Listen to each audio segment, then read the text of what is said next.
Hello guys, maayong odto sa inyong hatanan mga ka-vloggers. Narito po kami sa bahay niya. Payag. Nagtitinda siya ng mais. Tanungin ko ang iyong may-ari. Yamarnak, magkano yung isang putos na mais? Tag 30. Wow. May na lang na 5-5 kada putos. Kabarato man. 100. Pwede, baligag 35. Pwede. Pwede, baligag kami 35 putos. Matamis-tamis May pala na- to. May lang na siya. Okay, kung nais nyo bumili, barato lang, kaayo. Ang nagtinda, gwapa sa lahat. Yay! May noon.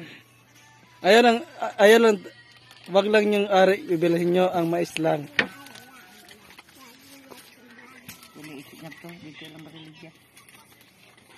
Dito lang bibi ay. Mm-mm. So siguro sa tagong bibing sa bukid. Tuwag ito.